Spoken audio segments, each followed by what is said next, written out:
खरोखरच मानवी जीवनामध्ये काय श्रेष्ठ असेल तर आरोग्यम धन संपदा. त्यासाठी त्यांनी चतुर्सूत्री सांगितली. उठायचं कधी, काय खायचं काय नाही हे सगळं सांगितलं. आमच्या साधू संतांनी सांगितलंय रात्रीचे 12 तासाचे 4 प्रहर, 3 तासाचा 1 प्रहर. पहिला प्रहर 7 ते 9, दुसरा प्रहर 9 ते 12, तिसरा प्रहर 12 ते 3 आणि चौथा प्रहर 3 ते 6. पहले प्रहर में सब कोई जागे, दूसरे प्रहर में भोगी जागे, तीसरे प्रहर में तस्कर जागे और चौथे प्रहर में योगी जागे. हे जर आपण तंतोतंत पालन योगासारखं केलं तर आजारी पडायचं कारणच नाही. दवा न खाना हेच आरोग्याची गुरु किल्ली.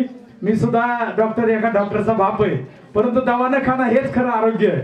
त्या पद्धतीनं आपण ते सर्व अंगीकारावं. खरोखरच वेळ कमी आहे आणि साहेबांना, आमच्या तळेकर साहेबांना जायचंय. साहेब लांबून आलेत आणि त्यामुळं खऱ्या अर्थानं तुम्हाला अर्धा तास वेळ दिला. नाहीतर शपथ सांगतो याच्या कोणालाच तुमचं व्याख्यान संपवावं किंवा तुम्हाला थांबवावं असं वाटत नव्हतं. पैसे देऊनही आपल्याला ऐकायला भेटणार नाही. जे सगळ्यांना पटणारं सांगितलं, जे खरं आहे ते सांगितलं. जे 1000 रुपये ओपीडीची फी देऊन ऐकायला मिळणार नाही एवढं इथं फुकट मिळलं आणि फुकटची किंमत वाटत नाही. तुम्हाला सांगतो, हे जर झाकून खिडकीच्या आतमध्ये, दरवाजाच्या आतमध्ये बोलून एसी रूम मध्ये सांगायचं म्हटलं तर 1000 रुपये डॉक्टरची फी असेल. ते फुकट आपल्याला अध्यक्षामुळे मिळालं. खूप खूप अभिनंदन. यानंतर या कार्यक्रमासाठी आवर्जून उपस्थित असणारे नेहमी गोमाता मंदिरचे अध्यक्ष सन्मान्य तळेकर बाप्पा यांच्या पाठीशी सदैव थाप असणारे सन्मान्य या गावचे सुपुत्र, या गावचं भूषण, आमच्यावर सुद्धा सदैव त्यांची, आमच्या मुलाच्या पाठीमागे सुद्धा त्यांचे सदैव आशीर्वाद असतात असे सन्मान्य तहसीलदार विजयजी तळेकर साहेब हे आपणांना मार्गदर्शन करतील, शुभेच्छा देतील. मी त्यांना विनंती करतो आम्हाला संबोधित करावं.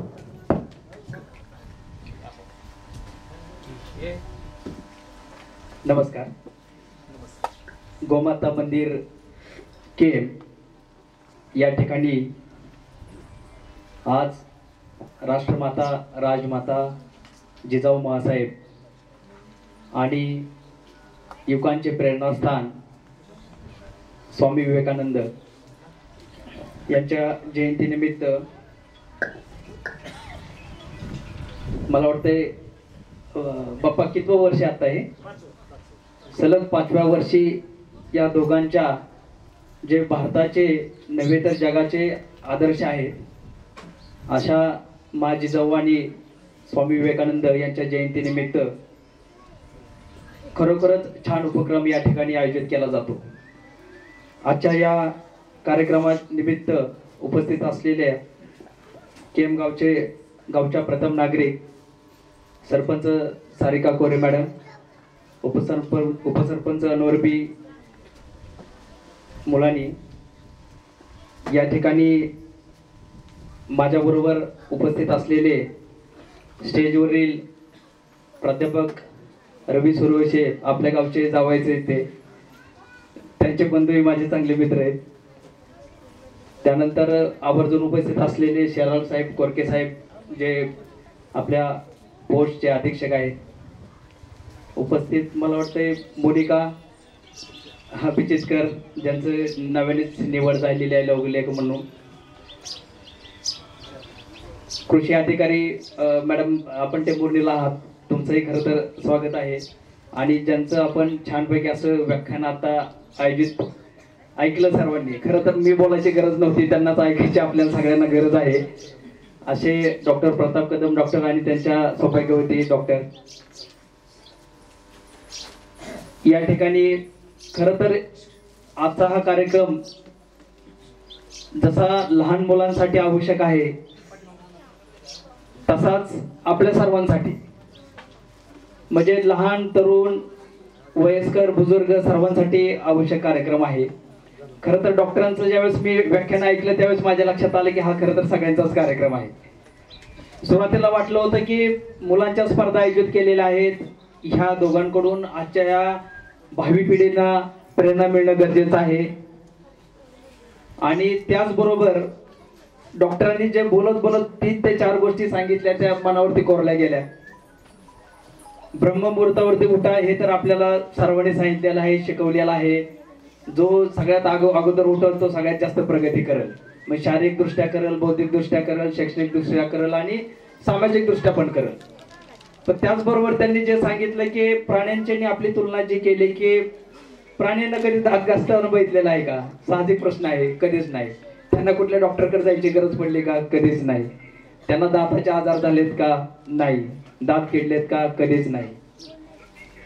आपण हे सर्व करत असताना आपले दात का किडतात? तर आपली आहारशैली, आपण जे आता निसर्ग उपचार आणि निसर्ग आहार याच्याकडून जे आता आपण बाकी गोष्टीकडे फास्ट फूड, आपण थोडक्यात म्हणू फास्ट फूड म्हटलं की सगळं कळते सगळ्यांना, त्या दृष्टीने जे आपण बदलत गेलेलो आहोत, त्यामुळेच हे विकार आपल्या खरं तर मागे लागलेले आहेत. लाळेचं महत्व एक डॉक्टरांनी फार चांगलं सांगितलं. मी त्यामध्ये फक्त एवढं सांगू शकतो की आपण बऱ्याच वेळा ऐकत असाल की माणसाचं मानसिक संतुलन बऱ्याच वेळा पुढं मागं होतं. ह्याचं कारण काय आहे की मेंदूमध्ये जे संप्रेरके तयार होतात आणि ते तयार झाल्यानंतर त्या मेंदूच्या वागण्याप्रमाणे आपल्या चालणं, वागणं, बोलणं ह्या सर्व गोष्टी घडत असतात. खरं तर हे सगळं हार्मोन्स इनबॅलन्स जे इंग्लिश मधला शब्द आहे ते तपासण्यासाठी लाळेची तपासणी केली जाते.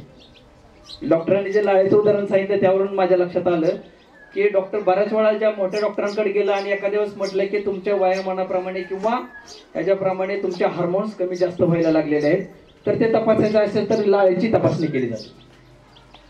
मग लाळेचं त्यांनी जे महत्व सांगितलं आपल्या सर्वांना की लाळ असताना आपण उपाशापोटी किंवा आहे तसं पाणी पिणं, लाळ न थुंकणं, खरंच ह्या गोष्टी निसर्गानेच आपल्याला दिलेल्या आहेत. कारण ज्यावेळेस माणूस जमाती 3 लाख वर्षापूर्वी अस्तित्वात आली, जग जरी 14 सहस्त्र वर्षापूर्वी अस्तित्वात आलं असलं तरी मानव जमातीला 3 लाख वर्षाचा इतिहास आहे. 3 लाख वर्षाच्या इतिहासात डॉक्टर्स कधी तयार झाले? 18व्या शतकापासून, आणि भारतात तयार झाले 19व्या शतकापासून. तोपर्यंत डॉक्टर नव्हते. आपणच आपलं खरं तर डॉक्टर होतो. जे काही वाग्भट असतील ग्रंथांचा डॉक्टरांनी उल्लेख केला त्यामध्ये ह्या सगळ्या गोष्टींचा उल्लेख आहे. आपले काही त्या काळी पण जे काही मोठमोठे राजे होते त्यांच्या पदरी पण वैद्यच असायचे आणि त्यांचे उपचार हे निसर्ग उपचार या पद्धतीचेच असायचे. संजीवनी बुटीचा त्यांनी उल्लेख केला.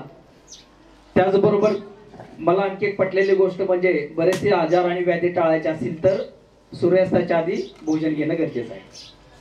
म्हणजे लवकर उठणं, लाळेचं महत्व त्यांनी सांगितलं, आणि जेवण संध्याकाळचं शक्य नाही झालं तर 7च्या आत घ्यावं. बऱ्याच लोकांना शक्य होत नाही किंवा तयार पण नसतं. आपल्या सर्वांचे म्हणजे शेतकऱ्यापासून ते नोकरदारापर्यंत आणि विद्यार्थ्यांपर्यंत शक्यतो तयार होत नाही. घरी बऱ्याच गोष्टी असतात, दिवसभराची धावपळ असते, तरी पण 7च्या आधी घ्यावं. त्यानंतर जर घ्यायची वेळ आली तरी कच्चं जेवढं आहे सॅलड सारखं किंवा उकडलेल्या भाज्या अशा प्रकारचं घेतलं तरी बरेचसे आजार आपल्यापासून दूर राहतील. विशेषतः खरं तर करोनाची जी लाट आली 2019 नंतर, आणि आपण आता पण टीव्हीला बघतो, ऐकतो, चीनमध्ये आणखी वेगवेगळे व्हायरस तयार होतात आणि धुमाकूळ घालतात. तर त्यानंतर खरं तर आयुष्याकडे बघायचा बऱ्याच दृष्टिकोन बऱ्यांचा बदललेला आहे. 40 नंतर बरेचसे त्रास चालू होतात आणि किडनी आहे, हृदय आहे किंवा उच्च रक्तदाब आहे, शुगर आहे, यासारखे आजार सर्वसामान्यपणे महाग माणसाच्या लागतात. पण निसर्ग उपचार केले तर खरं तर किंवा बाप्पांचं जे कार्य आहे आज सगळ्यांना माहिती आहे. वृंदावनला असणारे प्रेमानंद महाराज 15 वर्षापासून त्यांच्या दोन्ही किडनॅप केले. परवा तुम्ही बातमी असली असेल, विराट कोहली आणि अनुष्का शर्मा त्यांच्या दरबारी गेले होते आशीर्वाद घेण्यासाठी. त्या महाराजांच्या किडन्या 15 वर्षापासून फेल आहेत, तरी ते आजपर्यंत व्यवस्थित आहेत, वृंदावनला असतात, सगळ्यांना उपदेश देतात. केवळ ही जीवनशैली त्यांनी आत्मसात केलेली आहे. त्यामुळं आपल्या डोळ्यासमोरची सगळी उदाहरणं आहेत. मी काय खरं जास्त वेळ घेत नाही. ह्या तज्ज्ञ मंडळींनी ह्यामध्ये बोलणं खरं आज आवश्यक आहे. पण आज जे बाप्पांनी 5 वर्षापासून स्तुत्य उपक्रम चालू केलेला आहे, यातून मुलांनाच नव्हे तर आबालवृद्धांना सगळ्यांना प्रेरणा बाप्पा मिळणार आहे. एक निरोगी जीवनशैली यातून तयार होणार आहे. आजच्या सर्व जे मान्यवर आहेत ज्यांचा या ठिकाणी सत्कार आहे, जसेच भगवनचे आदर्श पालक म्हणून गणेशराव आणि त्यांच्या सौभाग्यवती यांचा या ठिकाणी सत्कार आहे. प्रसिद्ध महिला ढोलकी वादक आहेत लक्ष्मीताई, भारतीताई, त्यांचाही मला वाटतं बाप्पा तुम्ही सत्कार या ठिकाणी आयोजित केलेला आहे आणि वेगवेगळ्या स्पर्धा तुम्ही जे चित्रकलेपासून निबंध स्पर्धेपासून ते भाषण स्पर्धेपर्यंत सर्व वक्तृत्व स्पर्धेपर्यंत ज्या स्पर्धा आयोजित केलेल्या आहे आणि या भावी पिढीला खरं तर त्यापासून प्रेरणा मिळणार आहे।